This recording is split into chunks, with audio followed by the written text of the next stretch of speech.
Hello, good morning. इस video में potential energy of a dipole in uniform electric field हम discuss करेंगे। एक डाइपोल को जब हम यूनिफॉर्म इलेक्ट्रिक फील्ड में रखते हैं तो उसके पास कितना पोटेंशियल एनर्जी होगा उसको हम यहाँ डिस्कस करेंगे, और साथ साथ में एक डाइपोल को यूनिफॉर्म इलेक्ट्रिक फील्ड में θ1 एंगल से θ2 एंगल तक रोटेट करने पर जो वर्क करना पड़ता है, वर्क डन जो इलेक्ट्रिक फोर्स की वजह से होता है और वर्क डन जो एक्सटर्नल फोर्स की वजह से होता है, उन सभी को बहुत ही डिटेल में यहाँ पर डिस्कस करेंगे। तो ओवरऑल तीन चीज़ सीखेंगे।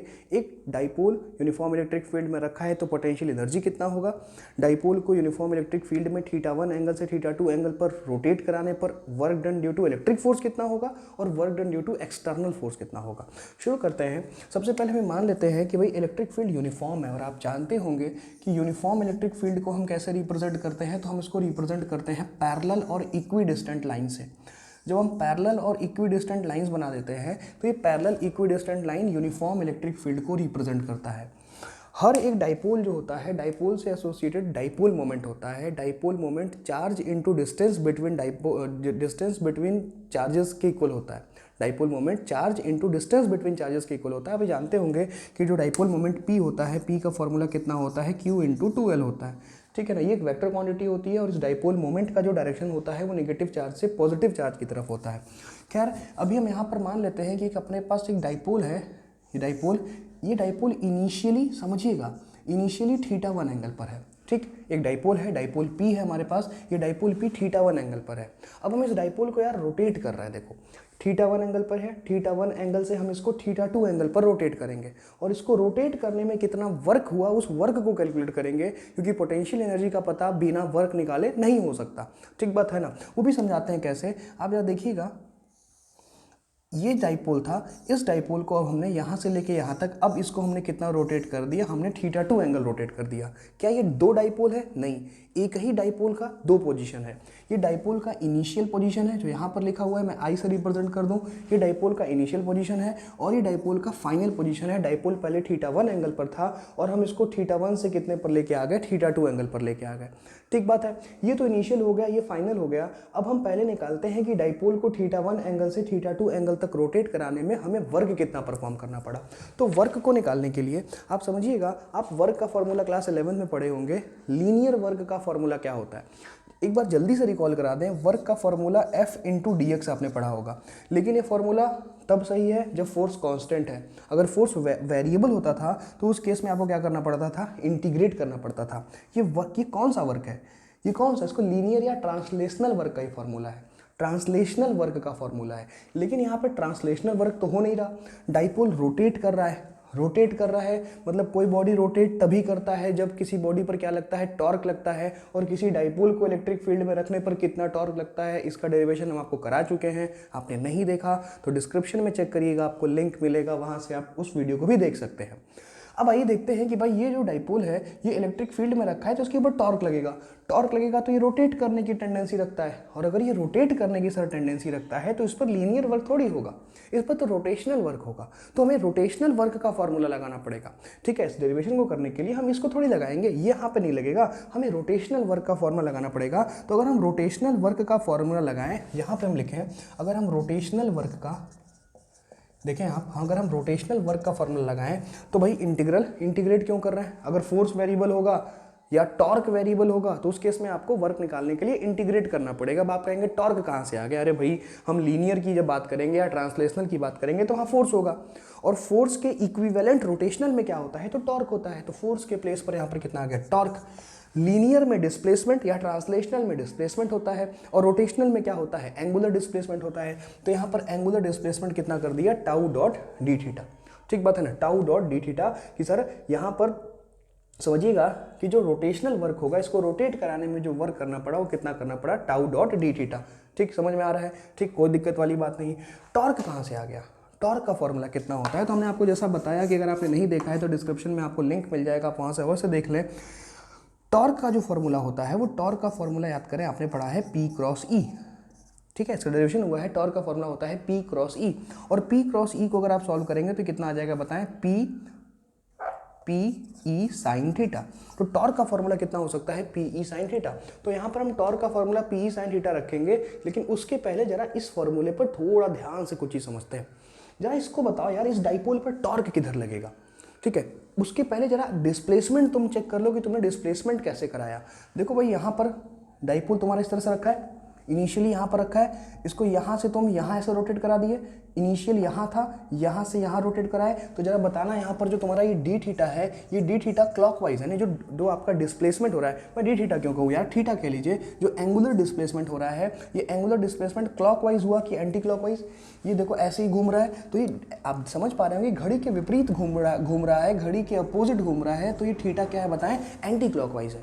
अब जरा समझो टॉर्क कैसे काम कर रहा होगा, इस पर टॉर्क कैसे काम कर रहा होगा। तो जरा टॉर्क को समझने के लिए आप थोड़ा सा ध्यान लगाइए कि सर पी तो डाइपोल मोमेंट है, और डाइपोल मोमेंट हमेशा कहाँ से कहाँ होता है, निगेटिव चार्ज से पॉजिटिव चार्ज की तरफ होता है। मतलब पक्का सर यहाँ कहीं पर एक निगेटिव चार्ज, समझाने के लिए बता रहे हैं, ध्यान देना भाई कि सर पक्का यहाँ पर एक निगेटिव चार्ज रखा होगा, पक्का सर यहाँ पर एक पॉजिटिव चार्ज रखा होगा, और निगेटिव से पॉजिटिव की तरफ क्या होगा, हमारा डाइपोल होगा। कोई दिक्कत वाली बात नहीं है। तो अगर निगेटिव से पॉजिटिव की तरफ डाइपोल होगा तो जरा अब फोर्स कैलकुलेट करो, फोर्स सही तो टॉर्क का अंदाजा लगा लेंगे हम तुरंत। सर इस पॉजिटिव चार्ज पर किधर फोर्स लगेगा, इलेक्ट्रिक फील्ड के डायरेक्शन में।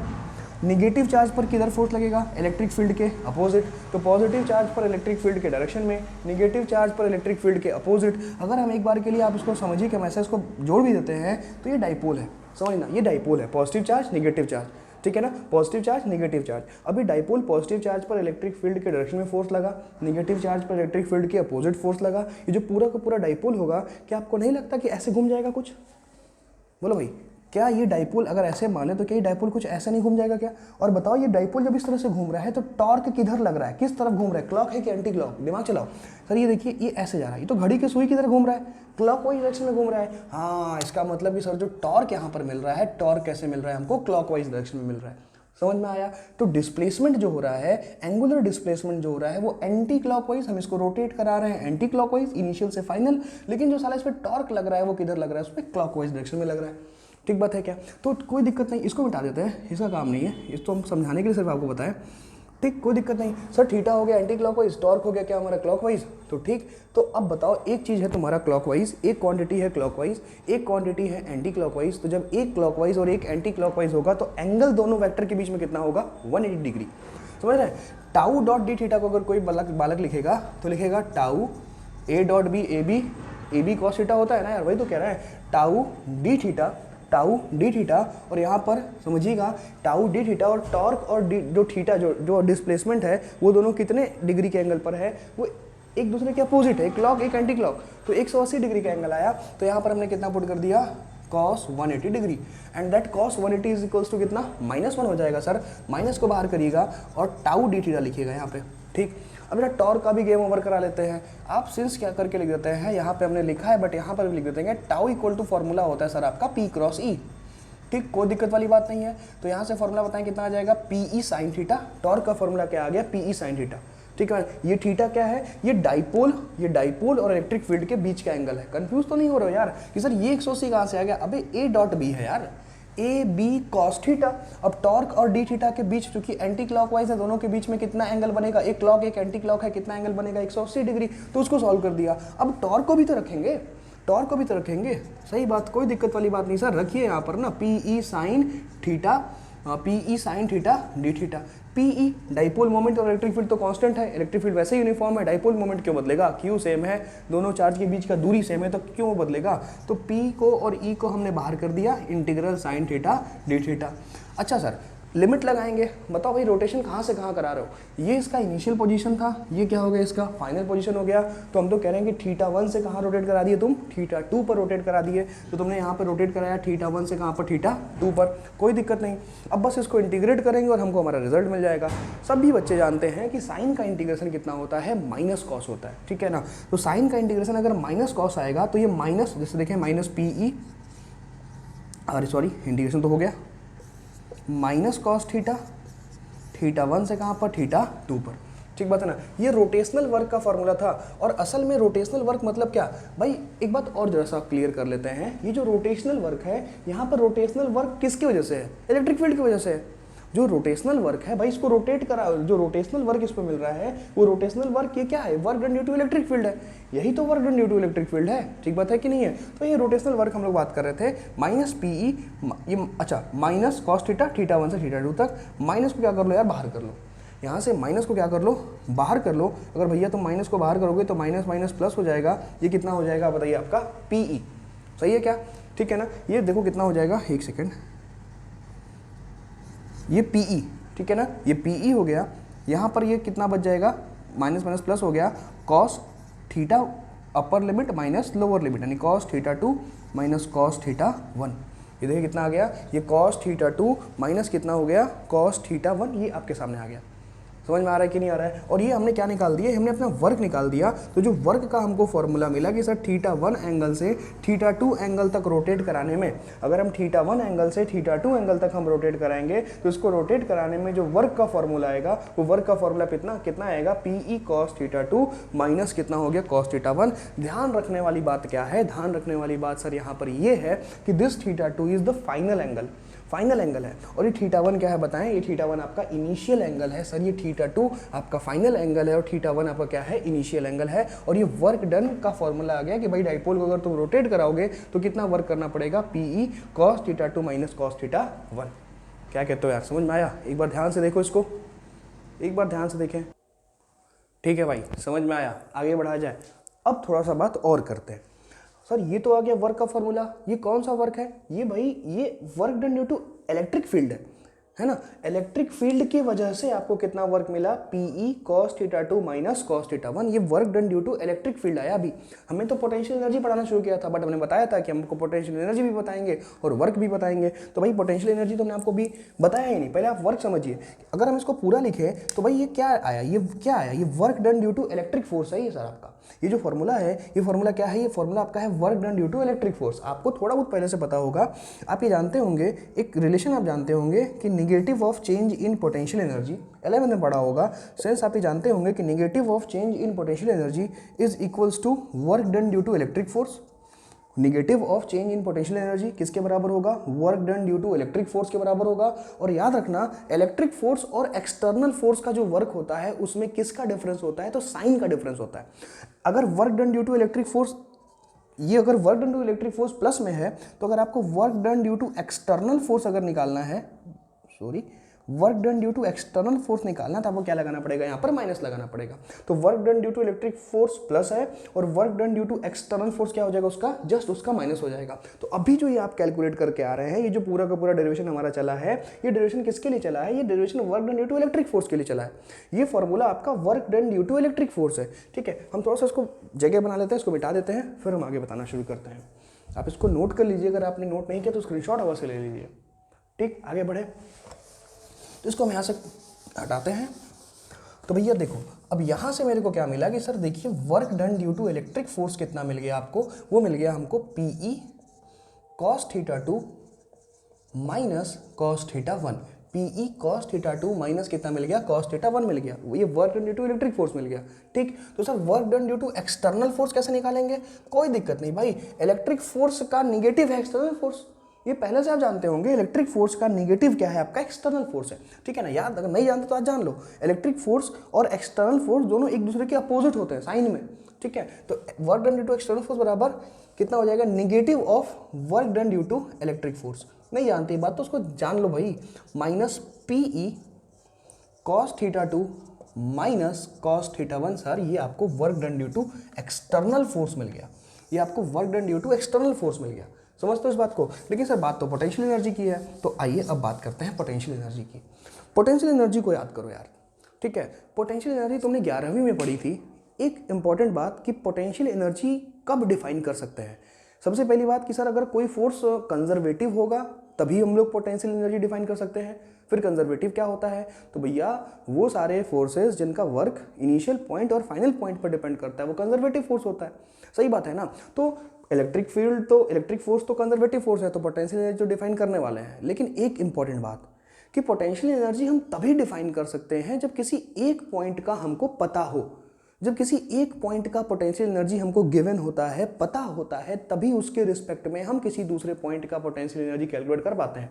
फॉर एग्जांपल, जैसे ग्राउंड का पोटेंशियल एनर्जी आप जीरो जब मानते हैं, ग्राउंड लेवल पर जब पोटेंशियल एनर्जी को आप जीरो मानते हैं, तब आप कहते हैं कि एच हाइट के ऊपर कितना होगा, mgh होगा। तो वही बात यहाँ पर भी आएगी, तो उसके लिए एक एजम्पशन माना जाएगा, एक एजम्पशन माना जाएगा, और ये हम लोग नहीं मानेंगे, सभी लोग उस एजम्पशन को फॉलो करते हैं, और जो बिल्कुल सही भी होता है। जरा उसको जाने से पहले जरा इस वाली बात को पहले एग्री करिए, क्लियर करिए।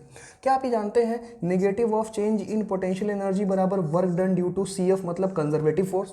Negative of change in potential energy बराबर equals to work done due to conservative force, और यहाँ हम डील कर रहे हैं इलेक्ट्रिक फोर्स से, और माइनस डेल्टा यू का मतलब सर क्या होगा, U final minus U initial, work done due to electric force because conservative force electric force है, यू फाइनल अंदर ले जाओ यार इसको, तो कितना होगा ये, U initial minus you final बराबर work done due to electric force. इसमें किसी भी आपको कोई दिक्कत नहीं होगी। सर इनिशियल एंगल हमारा कौन सा था, θ1, तो हम मान लेते हैं कि यार एक बार के लिए इनिशियल एनर्जी को U1 बोल दें, क्या चलेगा, कोई दिक्कत तो नहीं है। जैसे इनिशियल एनर्जी को हम कितना बोल दिए, U1, है ना, और जब फाइनल पॉइंट पर पहुंचेगा तो एनर्जी को कितना बोल दिए हम, U2 बोल सकते हैं, कोई दिक्कत वाली बात नहीं है। तो हम ये ले लिए U1 minus U2, U1 minus U2, ये 1 और 2 समझ रहे हो ना यार, तुम चाहो तो θ1 ले लो भैया, U एट θ1 लिखे, θ1 ले लें क्या, चलो कोई नहीं, U at θ1 minus U at θ2 equals to work done due to electric force कितना आ गया, PE cos θ2 माइनस cos θ1। ठीक बात, समझ गए इतना, यहाँ तक क्लियर हुआ। ये देखो इसको भी ऐसा फॉर्मूला याद रखो कि कभी तुमसे चेंज इन पोटेंशियल एनर्जी पूछ ले परीक्षा में, पूछ ले कि भाई एक बार डाइपोल पहले 30 डिग्री के एंगल पर था और उसको कुछ देर के बाद रोटेट करके हम 60 डिग्री के एंगल पर लेके आ गए, तो बताओ पोटेंशियल एनर्जी का चेंज कितना हुआ। तो यहाँ से चेंज कैलकुलेट हो सकता है, इस फॉर्मूले से आप क्या निकाल सकते हैं, चेंज निकाल सकते हैं। ठीक है, बट इतना सारा फॉर्मूला याद करने की जरूरत नहीं है, ध्यान में रखना, बाकी तो और भी तरीके हैं जिससे निकल जाएगा। अब यहाँ देखो, इसके बाद एक एजम्पशन माना गया, एजम्पशन माना गया, एजम्पशन माना गया। एजम्पशन क्या माना गया, एजम्पशन बड़ा ही सिंपल सा माना गया, क्योंकि भाई दिक्कत पोटेंशियल एनर्जी के साथ ये है कि जब तक किसी एक पॉइंट का पोटेंशियल एनर्जी हमको पता नहीं होगा, तब तक हम किसी दूसरे पॉइंट का पोटेंशियल एनर्जी कैलकुलेट नहीं कर पाएंगे। तो ये माना गया कि जब ये डाइपोल जो है, जब ये 90 डिग्री के एंगल पर आएगा, जैसे याद करिए जब आपने इलेक्ट्रिक पोटेंशियल एनर्जी का फॉर्मूला डिराइव किया था, तो आपने इन्फिनिटी पर पोटेंशियल एनर्जी को कितना माना था, 0 माना था। जब आपने इन्फिनिटी पर पोटेंशियल एनर्जी को 0 माना, तब जाके वो फॉर्मूला आपका है सॉरी, तब जाके आपका फॉर्मूला डिराइव हुआ था K Q1 Q2 upon R। उसी तरह से हम यहाँ मानेंगे कि जब ये डाइपोल 90 डिग्री के एंगल पर होगा इलेक्ट्रिक फील्ड से, तो इसकी पोटेंशियल एनर्जी कितनी हो जाएगी, 0। जब हम इस एजम्पशन को मानेंगे तभी जाके हम पोटेंशियल एनर्जी को डिफाइन कर पाएंगे। क्यों, वो इसलिए सर क्योंकि पोटेंशियल एनर्जी तभी डिफाइन होगा जब किसी एक पॉइंट का हमको पता होगा। ठीक है सर, तो यहाँ पर अब देखो एजम्पशन माना गया कि सर ये यूनिफॉर्म इलेक्ट्रिक फील्ड है, इसमें जो ये डाइपोल मोमेंट है, जब ये डाइपोल मोमेंट कितना एंगल बना लेगा, जब ये डाइपोल मोमेंट 90 डिग्री का एंगल बना लेगा, है ना, उस कंडीशन में U एट 90 डिग्री जो होगा कितना हो जाएगा, 0। ठीक, अब इस एजम्पशन को इस रिजल्ट में हम लोग यूज़ करने वाले हैं। ये जो एजम्पशन है, इस एजम्पशन को हम इस वाले में, इस रिजल्ट में हम यूज़ करने वाले हैं। ये वाला पार्ट विजिबल है कि नहीं, एक बार चेक कर लें यार। हाँ ठीक, कोई दिक्कत नहीं। ठीक, तो इसको यहाँ पर हम यूज़ करेंगे, तो इसको यूज़ करेंगे तो हमने अब हम क्या कर लिए, तो इसका मतलब कि सर θ2 हमारा कितना डिग्री हो गया, 90। हमने भाई हम मान लेते हैं कि हम θ1 से कितने एंगल पर रोटेट हो रहे हैं, θ2, और वही जो θ2 है वो θ2 कितने डिग्री पर हो गया, 90 डिग्री पर हो गया। ठीक है ना, ये θ2 है, θ2 कितने डिग्री पर हो गया, 90 डिग्री पर हो गया। तो θ2 कितना डिग्री आ गया, 90 डिग्री आ गया। तो यहाँ पर U एट 90 डिग्री यानी U एट θ2 या 90 जो कह लो, U at θ2 equal to 90 degree कितना हो जाएगा, 0 हो जाएगा। सही है, अब इस एजम्पशन को अगर यूज़ करोगे तुम, तो U at θ1 minus U at θ2 तो हमने 90 डिग्री मान लिया, तो 90 डिग्री पर पोटेंशियल एनर्जी कितना हो जाएगा सर जी, 0 हो जाएगा, इज इक्वल्स टू PE, चलेगा कोई दिक्कत नहीं। cos θ2 कितना रखना है हमें, 90 माइनस cos θ1 ही रखो, cos 90 सर कितना हो जाता है, 0 हो जाएगा। और यहाँ देखो U θ1 का फॉर्मूला कितना आ गया, माइनस PE cos θ1। U θ1 का फॉर्मूला कितना आ गया, माइनस PE cos θ1 आ गया। चलेगा क्या, इतना चलेगा। हम इसको साफ कर लेते हैं, या इसी को डायग्राम को हटा देते हैं। उसके बाद देखिए क्या होगा। अब इसके बाद ये फॉर्मूला तो जनरल फॉर्मूला लिखे, तो मतलब U इक्वल टू कितना आ गया, माइनस PE cos θ। ठीक, थोड़ा सा और दिमाग लगाएं तो पी ई कॉस थीटा है तो यू इक्वल टू क्या लिख सकते हैं माइनस पी डॉट ई, यू इक्वल टू क्या लिख सकते हैं माइनस पी डॉट ई। ये फाइनल पोटेंशियल एनर्जी का फॉर्मूला आपके सामने आ गया। लेकिन आपको ध्यान क्या रखना है, क्या दिमाग में रखना है? सर दिमाग में हमको रखनी है एक बात, वो ये है कि ये फॉर्मूला तभी डिराइव हो पाया है जब हमने 90 डिग्री पर पोटेंशियल एनर्जी को कितना माना है, 0 माना है। समझ गया क्या? तो क्या क्या बताया हम आपको, जल्दी से एक बार रिकॉल करा दें। सबसे पहली बात, पॉइंट नंबर 1 ये ध्यान रखना भाऊ कि जो इलेक्ट्रिक फोर्स होता है वो negative of work done due to क्या होता है, एक्सटर्नल फोर्स होता है। Point number 2, sir work done due to electric force अगर कभी आ गया कि डाइपोल को θ1 एंगल से θ2 एंगल पर अगर रोटेट कराना है तो जो वर्क डन का फॉर्मूला आएगा वो कितना आएगा, P E cos θ2 minus cos θ1। θ2 आपका फाइनल एंगल होगा, θ1 क्या होगा, आपका इनिशियल एंगल होगा। तीसरा फॉर्मूला क्या याद रखेंगे कि सर अगर कभी भी work done due to external force हमसे पूछ देगा तो इलेक्ट्रिक वाला याद है, बस उसमें माइनस चिपका देंगे, minus P E cos θ2 minus cos θ1। सही है क्या? और चौथा फॉर्मूला और अंतिम याद रखेंगे कि सर u इक्वल टू कितना होता है, minus p dot E. u equal to कितना होगा, माइनस पी डॉट ई। ये सारी बात आपको याद रखना है। खैर अगर एक चीज़ और आपको बताएं कि अगर कभी थोड़ा बहुत डाउट हो जाए कि θ1 माइनस θ2 था कि θ2 माइनस θ1 था तो उसके लिए परेशान मत होना।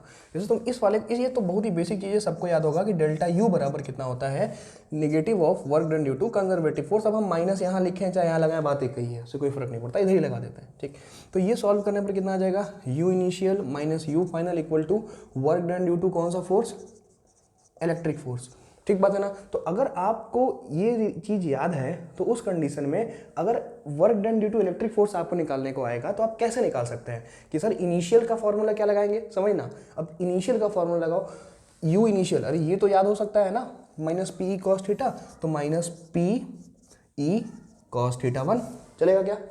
यू फाइनल क्या लिखोगे, माइनस माइनस रहेगा, माइनस पी ई कॉस θ2। अरे भैया ये इनिशियल वाला एंगल था और ये वाला कौन सा एंगल था, फाइनल वाला एंगल था, इक्वल टू कितना आ जाएगा, work done due to electric force आ जाएगा। अब ये माइनस माइनस वगैरह को सॉल्व करोगे, देखो कितना आ गया, पी ई कॉस θ2 माइनस कितना हो जाएगा, कॉस θ1, ये वर्क डन ड्यू टू क्या आ गया, इलेक्ट्रिक फोर्स आ गया। तो यही तो फॉर्मूला यहाँ से आया था, डिराइव होकर आया था। ठीक है, तो आप इसको याद रखते हैं और 11th की ये बेसिक वाली बात याद रखते हैं तो कोई दिक्कत नहीं होगा। अब इलेक्ट्रिक फोर्स अगर आ गया उसी में माइनस चिपका दो तो एक्सटर्नल फोर्स बन जाएगा। सही बात है क्या? अगर कहीं आपको डाउट होता है तो एक बार वीडियो को दोबारा से पीछे करिए और फिर से देखिए, पूरा सब कुछ क्लियर हो जाएगा। ये आपको होपफुली समझ में आया होगा। ये टॉपिक बड़ा इंपॉर्टेंट टॉपिक था। अगले वीडियो में एक नए कॉन्सेप्ट के साथ मिलेंगे, तब तक के लिए बाय बाय।